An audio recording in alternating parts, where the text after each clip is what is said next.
Assalamualaikum warahmatullahi wabarakatuh. Bismillahirrahmanirrahim. Ashhadu an la ilaha illallah wa ashhadu anna Muhammadur Rasulullah. Allahumma salli ala Sayyidina Muhammad wa ala ali Sayyidina Muhammad. Rabbi israh li sadri wa yassir li amri wahlul 'uqdatam min lisani yafqahu qawli. Amin. Bismillahirrahmanirrahim. Salam hormatku, salam ta'zimku, salam kasih sayangku untuk jamaah uripi Allah dimanapun Anda berada, baik yang ada di dalam ataupun yang ada di luar negeri. Semoga saya dan kita semua senantiasa tetap di dalam lindungan Allah Subhanahu wa ta'ala. Amin ya rabbal alamin.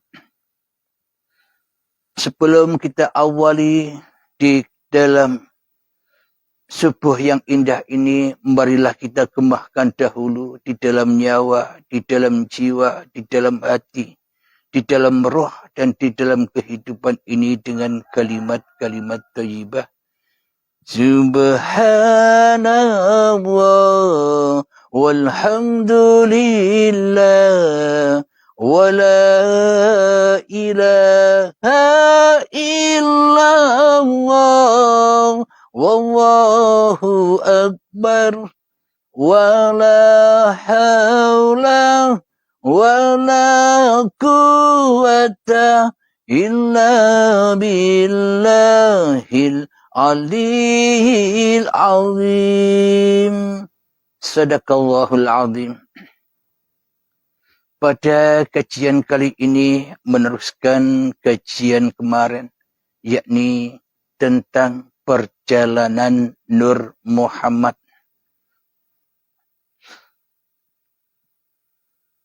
Terlalu banyak dikaji tentang Nur Muhammad di luaran sana sehingga membuat kita bingung, sehingga membuat kita mencari-cari bagaimanakah hakikat perjalanan Nur Muhammad itu sendiri. Bila kita mengkaji di luar diri kita, maka banyak jalan yang menyesatkan. Akan tetapi perjalanan Nur Muhammad itu bila dikaji ke dalam, masuk di dalam diri kita, maka kita akan mudah menemukannya. Alhamdulillahirabbil alamin. Sudah kita ketahui semua, jadi awal perjalanan itu dari uripi Allah yang pertama, hayatullah, Allah Tuhan semesta alam. Kemudian Allah Tuhan Allah berganti nama menjadi Nur Muhammad, yakni menciptakan alam semesta ini. Kemudian Nur Muhammad ganti menjadi roh. Yang ketiga menjadi roh. Kemudian setelah menjadi roh, menjadi jasad. Jadi 4 dulur papat 5 panceri ke uripe Allah. Inilah hakikat perjalanan Nur Muhammad itu sendiri. Jadi bagaimana kita bisa kembali kepada Allah di dalam kehidupan ini? Ya balik lagi seperti semula. Dari jasad kembali ke roh. Siapa roh itu? Kutiupkan rohku. Berarti roh itu makhluk apa manusia? Bila Allah kutiupkan rohku, berarti itu kan roh kudus, roh suci, ruhullah. Tiada roh, tiada kehidupan kecuali Allah itu sendiri. Kemudian setelah menuju roh, kembali lagi kepada Nur Muhammad. kembali lagi ke uripe Allah. Itulah perjalanan-perjalanan Nur Muhammad. Itulah perjalanan-perjalanan seluruh manusia. Jadi bila diilustrasikan, bila dilogikakan begini. Saya umur 50 tahun yang lalu,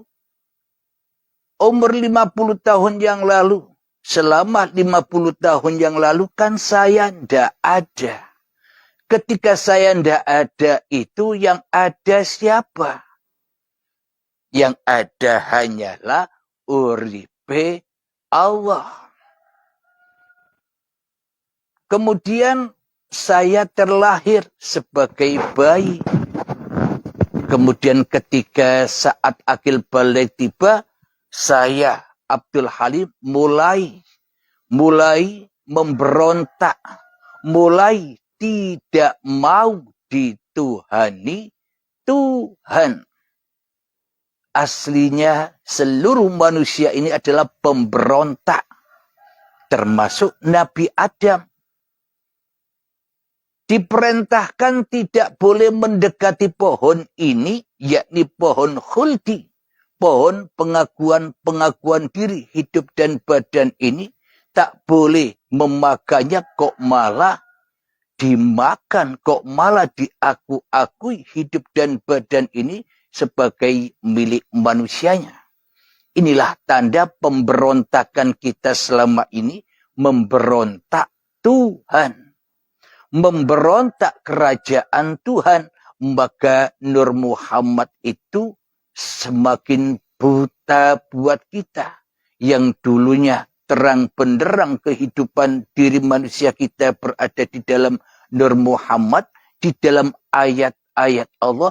Kini kita menciptakan ayat-ayat kita sendiri. Kita mengikuti ayat setan. Selama ini seolah-olah semua ini perjalanan pribadi hidupku sendiri. Perjalanan pribadi badanku sendiri. Inilah bukti tanda bahwa kita selama ini memberontak kerajaan Tuhan. Maka dari itu diadakanlah agama-agama agar kita bisa kembali dengan selamat kepada Allah. Agar kita kembali selamat kepada asal usul kita. Asalnya goib, kembali goib. Asalnya tak ada, kembali tak ada. Itulah yang dinamakan agama yang pasrah. Agama yang menyerahkan diri semuanya kepada Tuhan yang telah mengadakan kehidupan dan badan kita ini. Alhamdulillahirabbil alamin. Jadi sesungguhnya perjalanan Nur Muhammad itu apa sih? Kullu mauludin yuladu 'alal fitrah. Seluruh bayi yang terlahir ke dunia ini di dalam keadaan suci bersih. Itulah awal dari Nur Muhammad itu. Jadi pembatas lengsernya Nur Muhammad menjadi nur manusianya ketika saat tiba akil balik. Maka disitulah pemberontakan dimulai dari Nur Muhammad menjadi nur manusianya, kehidupan manusianya. Jadi sesungguhnya perjalanan Nur Muhammad itu seperti yang kita yakini di dalam dongeng-dongeng, yang kita yakini di dalam cerita-cerita syariat itu sendiri. Yang katanya, kita dulu dari Allah, inna lillahi wa inna ilaihi raji'un, dan kembali kepada Allah. Jadi di dalam kehidupan ini, inilah perjalanan Nur Muhammad ini. Semoga kita memahami ya. agar kita bisa sampai kepada Allah. Anggapan kita, keyakinan kita selama ini, di dalam kehidupan ini kita mencari bekal yang banyak, yakni melakukan ibadah-ibadah, melakukan sholat-sholat, melakukan ritual-ritual amal untuk bekal di perjalanan akhirat nanti. Jadi akhiratnya masih nanti. Ya hancur semua ibadahnya. Jadi perjalanan Nur Muhammad itu adalah kehidupan yang sekarang ini kita yakini nanti setelah kematian tiba, syakaratul maut tiba, kita mati, kita dipendam, kita dikubur, kita disiksa kubur. Sampai kapan? Abadan abadah, selama-lamanya hingga waktu yang ditentukan. Sampai menunggu kiamat tiba. Kemudian hari kebangkitan. Kemudian menuju akhirat. Kemudian menuju alam barzah, menunggu untuk dihisab. Kemudian menuju Siratal Mustaqim, ketemu neraka. Kemudian yang terakhir ketemu surga. Ending-endingnya merasakan kenikmatan bertemu wajhullah di dalam surga. Kata dongengnya kan begitu. Kenapa saya katakan dongeng? Karena semua itu dikaji hanya di luar diri saja. Ibarat kita melihat bioskop, yang mana kita bisa terlena, terimajinasi, terhalusinasi di dalam pemandangan-pemandangan di luar diri kita, di dalam bioskop yang kita pandang, yang kita lihat, yang kita dengar ceritanya. Kita tak tahu menau dengan hakikat dari mana gambar itu wujud, dari mana cerita itu wujud. Kita terhalusinasi oleh gambar-gambar saja. Kita tak mau mengkaji diri, kita tak mau kembali kepada asal-usul film yang mewujudkan gambar-gambar itu.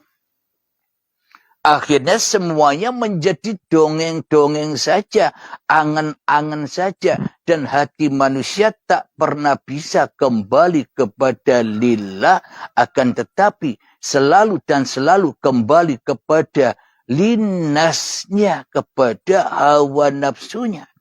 Kenapa? Karena semua itu dianggap dongeng belaka, dan semua itu hanyalah imajinasi saja, bayang-bayang saja yang didongeng-dongengkan, tidak masuk di dalam hatinya.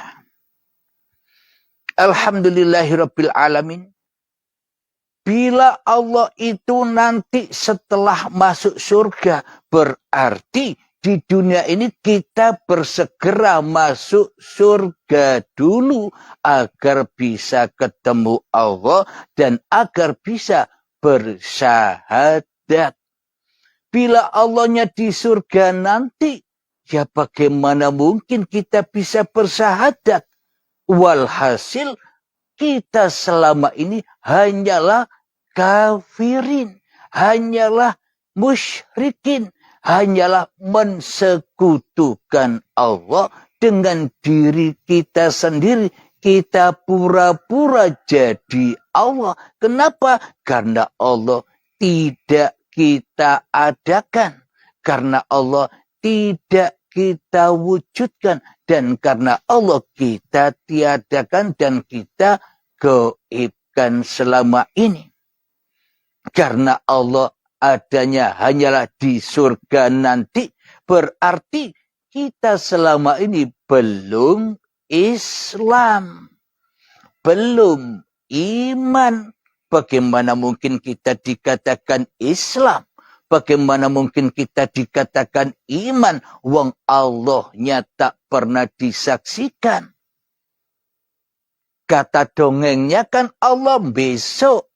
Jadi perjalanan di dalam kehidupan ini sampai masuk nanti ke dalam surga tanpa Allah. Berarti manusianya minta jadi Tuhan terus, mentuhani, melewati alam-alam itu. Kira-kira pemahaman yang selama ini kita ikuti, dongeng-dongeng yang kita ikuti, benar apa tidak? Silakan dinilai sendiri.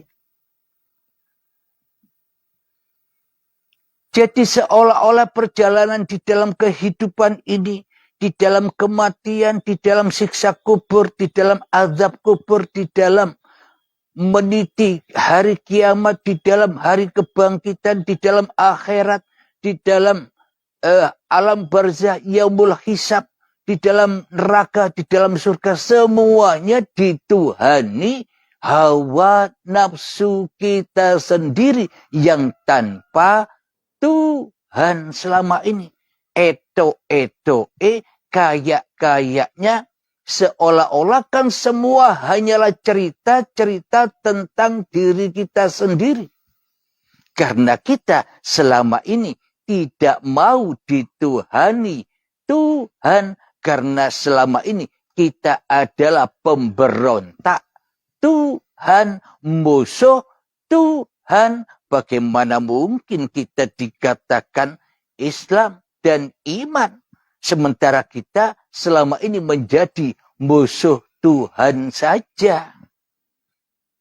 Coba dihayati. Selama ini kita tidak mau dituhani Tuhan. Di dalam kehidupan ini kita tidak mau dituhani Tuhan. Seolah-olah kitalah yang menentukan nasib-nasib kehidupan kita sendiri. Kita tak mau ditentukan Tuhan, tapi kita maunya menentukan sendiri nasib-nasib kita. Solat-solat kita, ibadah-ibadah kita, agama-agama kita tentukan sendiri, seolah-olah Tuhan tak ada, yang ada hanya diri kita. Karena Tuhan adanya di aras, karena Tuhan adanya di Sidratul Muntaha, dan karena Tuhan adanya hanya di surga nanti. Berarti selama ini kita menjadi kaum jahiliyah yang tanpa Tuhan, kaum ateis yang tidak kita sadari selama ini di hati kita, ya termasuk saya. Itulah perjalanan Nur Muhammad yang selama ini buram karena setan dan iblis ikut andil di dalam perjalanan itu. Dibisikinlah di dalam hati kita supaya kita wajib harus jadi Tuhan terus. Di dalam kehidupan ini kita yang jadi Tuhannya. Di dalam kematian pun nanti kita disuruh menjadi Tuhannya. Di dalam kiamat besok kita disuruh jadi Tuhannya oleh iblis. Di dalam hari kebangkitan pun kita disuruh menjadi Tuhannya. Di dalam alam barzah, di dalam alam hisab, di dalam neraka surga. Seolah-olah kita yang sebagai Tuhan, pemeran utama atas diri kita sendiri. Seolah-olah Tuhan itu tak ada. Itulah misi-misi iblis dan setan untuk mensesat-sesatkan manusia. Sehingga manusianya terlena dari jalan kembali kepada Tuhannya. Alhamdulillahirabbil alamin. Jadi apa sebenarnya yang sebenar-benarnya perjalanan Nur Muhammad itu adalah, yakni pelajaran hati, bukan pelajaran dohir, bukan pelajaran syariat, bukan cerita-cerita dongeng-dongeng syariat yang selama ini kita dengar. Jadi bagaimana mungkin kita bisa Islam sementara kita hanya terlena di dalam dongeng-dongeng belaka? Jadi untuk berislam itu syaratnya ia wajib kita berjalan menuju surga dulu. Di dalam surgalah kita bisa bersahadat. Kalau kita tidak masuk surga dulu, mana mungkin kita bisa bersahadat. Syahadat kita ketika masuk surga sama dengan syahadatnya Nabi Adam dan Siti Hawa, Ibu Hawa. Jadi tak ada yang bisa bersahadat kecuali masuk surga dulu. Kapan masuk surganya? Kalau surganya nanti, ya keburu sakaratul maut. Jadi hakikat surga itu yang bagaimana? Inilah penjelasan dari perjalanan Nur Muhammad yang sesungguh-sungguhnya. Inilah cara agar kita masuk surga dulu untuk bersahadat, menyaksikan langsung Allah, menyaksikan langsung Muhammad Rasulullah. Inilah perjalanannya. Bismillahirrahmanirrahim. Ya ayyatuhan nafsul mutmainnah. Wahai jiwa-jiwa yang tenang. Bagaimana caranya bisa tenang jiwa kita? Irji'i ila rabbiki radiyatan mardiyah. Kembalilah, pulanglah ke asal usulmu. Yang dulu goib, kembali goib. Yang dulu tak ada, kembali tak ada. Yang dulu tak hidup, kembali tak hidup. Yang dulu tak wujud, kembali tak wujud. Maknanya, pulangkanlah, relakanlah, ridhokanlah. Semua hak-hak milikmu menjadi hak miliknya Allah. Hartamu, ilmumu, amalmu, jabatanmu, kebanggaanmu, kemuliaanmu, bahkan hidup dan badanmu pun serahkan kepada Tuhan yang telah memilikimu. Bukan milikmu sendiri. Dengan itulah hati bisa tenang. Jadi untuk hati bisa tenang, kembalilah kepada Tuhanmu. Maka kita ketika sudah kembali seperti itu, maka fadkhuli fi ibadi, maka terkumpullah kita di dalam golongan hamba-hamba yang mengabdi. Wadkhuli jannati, dan masuklah kalian ke dalam surgaku. Jadi maknanya agar hati tenang, ya wajib masuk surga dulu agar senantiasa bisa menyaksikan Allah, bisa menyaksikan Nur Muhammad, bisa bersahadat langsung tanpa bilang asyhadu alla ilaha illallah wa asyhadu anna Muhammad Rasulullah. Tanpa berucap begitu pun otomatis. Kenapa? Bagaimana mungkin kita bisa mengucapkan syahadat bila kitanya tidak ada? Bagaimana mungkin kita bisa menyaksikan Allah dan Muhammad Rasulullah sementara kita sudah di dalamnya? Ibarat ikan mencari Tuhannya. Ikan mencari kehidupannya. Padahal ikan sudah di dalam hidup. Padahal ikan sudah di dalam air. Kok cari air? Alhamdulillahirabbil alamin. Sebelum kita lanjutkan, marilah kita belajar menghening-heningkan diri kita, mensunyi-sunyikan diri kita di hati kita agar ketemu dengan hati yang tenang, agar kita bisa memasrahkan semua hak-hak Allah kepada Allah, agar tenang hati kita, agar menjadi hamba-hamba Allah yang mengabdi, dan akhirnya masuk surganya Allah. Kapan? Besok. Jangan besok. Kapan Islam dan imannya kalau besok? Kalau besok iman dan Islamnya hanya awu-awu, hanya angen-angen, hanya eto-eto, wae. kelihatan bagi manusianya. Tapi di sisi Allah bukan Islam tapi jahiliyah. Karena selalu menjahili uripe Allah. Karena selalu menjahili kekuasaan Allah. Karena selalu menjahili kebesaran Allah di dalam hatinya. Karena selalu menjahili keagungan Tuhannya. Bismillahirrahmanirrahim. Mengheningkan cipta. Mulai, silahkan.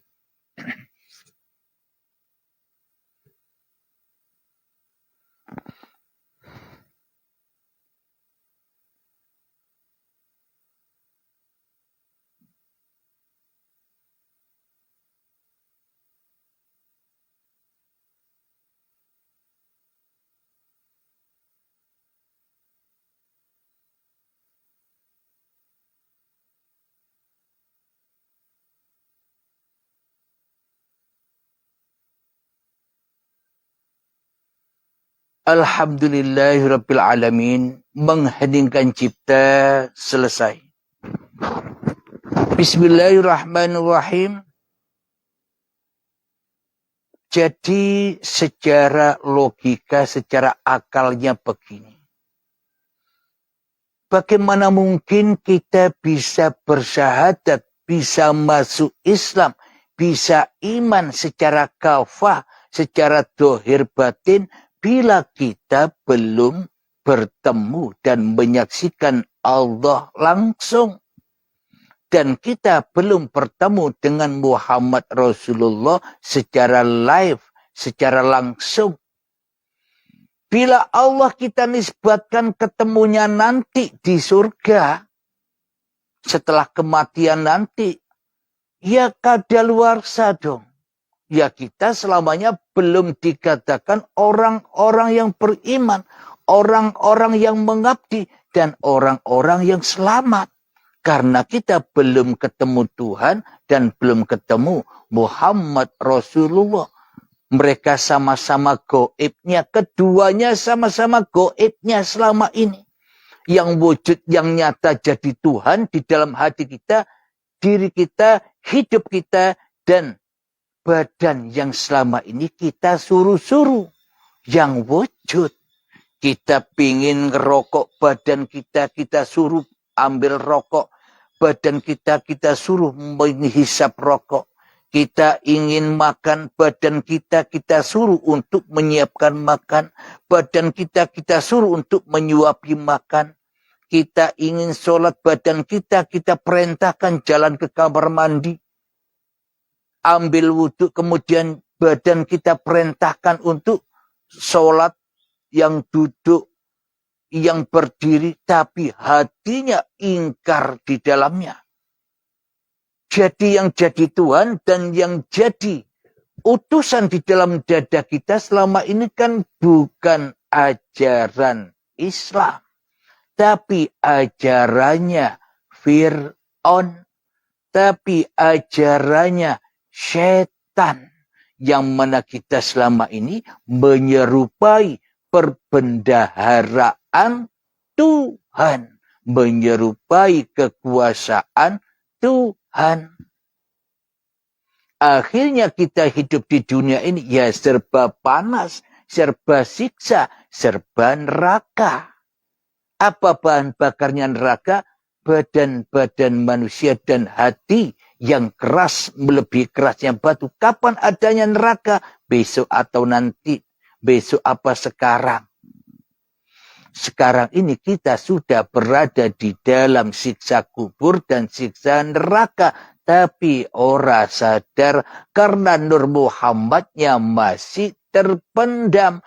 Karena belum jadi orang muslimin, mukminin di sisi Allah. Hanya di sisi manusia saja. Hanya Islam di sisi iblis dan setan saja selama ini yang selalu mengikuti hawa nafsu dewe-dewe. Jadi untuk aplikasikan ketemu Allah dan ketemu Muhammad Rasulullah agar kita bisa menyaksikan keduanya. Wajib kita melalui jalan belajar ilmu hakikat dan makrifat agar ketemu dengan syariat. Bila ilmu hakikat dan makrifat saja belum tahu, akhirnya seluruh syariatnya akhirnya menyembah awake dewe. Kebanggaan, kemuliaan diakui sebagai miliknya. Kenapa? Karena tak bertuhan. Jadi bagaimana cara menyaksikan keduanya, menyaksikan Allah dan menyaksikan Muhammad? Ya kita wajib rela, ridho, mati dulu. Yakni mentiadakan diri di dalam keheningan, mensunyi-sunyikan diri di dalam keheningan, menggelap-gelapkan diri di dalam keheningan. Ketika sudah sampai kita menerobos langit-langit 7 yang ada di dalam dada kita. Langit Qodiron, Kudrot, langit Irodat, langit ilmu, langit hayat, langit sama, langit basor, dan langit mutakaliman. Ketika kita sudah bisa menerobos 7 langit, sab 7 langit dan sab 7 bumi, maka ketemulah kita dengan Allah dan Muhammad. Ati'allahu wa ati'ur rasul. Barang siapa tahu kepada Allah, maka ia akan menjadi utusan-utusan Allah. Bukan jadi utusan hawa nafsu lagi. Bukan jadi rasulnya setan dan iblis lagi. Akan tetapi semua perjalanannya menjadi lillahi ta'ala. Kenapa? Karena sudah masuk surganya Allah. Karena sudah menjadi hamba-hamba yang mengabdi kepada Allah. Tidak mengabdi kepada iblis dan setan. Tidak mengabdi kepada awake dewe. Alhamdulillahirabbil alamin. Jadi ketika keheningan itu tercapai, dengan mudahnya lewat pintu baiat agar segera sampai di dalam keheningan itu. Maka ketika kita sudah tak ada lagi, tak wujud lagi, goib kembali ke asal muasal diri kita, maka itulah yang dikatakan Nur Muhammad. Seperti dijelaskan di dalam surat Al-Isra ayat pertama. Bismillahirrahmanirrahim. Subhanalladzi asra bi Muhammadin bin Abdullah. Apakah ayatnya demikian? Kalau Isra Mi'raj itu hanya bagi Nabi Muhammad, pasti ayatnya demikian. Akan tetapi seluruh manusia, apapun agamanya, siapapun orangnya, apapun golongannya, apapun alirannya, semuanya hamba-hamba Allah, semuanya Isra dan Mi'raj. Subhanalladzi asra bi abdihi lailan. Maha suci Allah yang memperjalankan hambanya di suatu malam. Minal masjidil harami ilal masjidil aqsa alladzi barakna. Dari Masjidil Haram hingga Masjidil Aqsa yang diberkahi. Apa itu? Bukan yang di luar. Kalau kita memahami yang di luar, selamanya kita takkan pernah bisa Islam, takkan pernah bisa iman, takkan pernah bisa bersahadat. Itu semua perjalanan yang dalam. Minal Masjidil Haram itu dari tanah. Minal Masjidil Aqsa alladzi barakna, sehingga dari tanah berjalan menjadi bayi yang suci. Bayi yang diberkahi, bayi yang sudah ditunggu-tunggu oleh ibu bapaknya. Tujuannya untuk apa? Haulahu linuriyahu min ayatina. Untuk menyaksikan ayat-ayatku. Itulah yang dimaksud Nur Muhammad itu. Ayat-ayat Allah. Untuk pengembangan tentang pemahaman Nur Muhammad, perjalanan-perjalanan apa yang wajib kita lewati, kita lanjutkan esok hari. Jadi untuk agar kita bisa bersyahadat menyaksikan Allah yang berasuli kita, Allah yang mengutus kita, Allah yang memerintahkan kita, Allah yang menyuruh-nyuruh kita, menyuruh untuk duduk, menyuruh untuk diam, menyuruh untuk berdiri. Untuk menyadari itu semua kita wajib kembali ke awal. Awalnya Rawono, kembali ke Rawono. Bila kita ngotot di dalam hati kita bahwa yang wujud hanya diri kita, selamanya kita tersesat. Bila Allahnya gaib.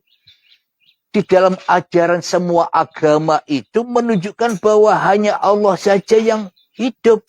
Hanya Tuhan saja yang Maha Pencipta. Tapi kok malah manusianya ngaku-ngaku jadi Tuhan, ngaku-ngaku yang ada, ngaku-ngaku yang wujud, ngaku-ngaku sebagai penciptanya. Maka tidak akan pernah bisa di dalam duduknya didudukkan Tuhan, di dalam berdirinya diberdirikan Tuhan, di dalam sholatnya disolatkan Tuhan, di dalam ibadahnya diibadahkan Tuhan, di dalam bekerjanya dikerjakan Tuhan, di dalam kekayaannya di dalam kekayaan Tuhannya. Tidak akan pernah bisa. Kenapa? Karena belum bersyahadat. Jadi sebuah aktivitas di dalam kehidupannya di dalam api-api neraka. Yakni hanya racun saja yang diminum. Minum darah dan nanah. Semuanya diaku-akui. Kehendak dan kuasa diri manusianya sendiri. Alhamdulillahirrabbilalamin. Kita lanjutkan lagi esok tentang babakan ini agar bisa mudah kita pahami, agar mudah kita mengaplikasikannya, agar apa? Agar kita segera menemukan jalan husnul khotimah dan kita akan menemukan kebebasan jiwa dari belenggu iblis dan setan yang selama ini dongengi, yang selama ini menjadi mursid kita seluruh manusia. Untuk memberontak dari kekuasaan iblis dan setan. Alhamdulillahirrabbilalamin. Semoga saya khususnya dan semoga kita semua senantiasa selalu mendapatkan perlindungan dari Allah. Mendapatkan petunjuk-petunjuk, tuntunan-tuntunan dari Allah Subhanahu wa ta'ala. Amin ya rabbal alamin.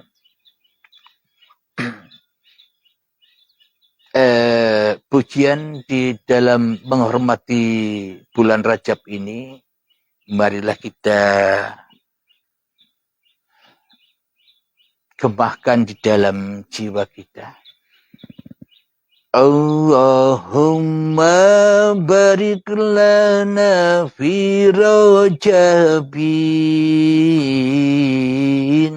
wa sa'bana wa ballighna Ramadana. Allahumma barik lana fi Rajabin wa sa'bana wa ballighna Ramadana.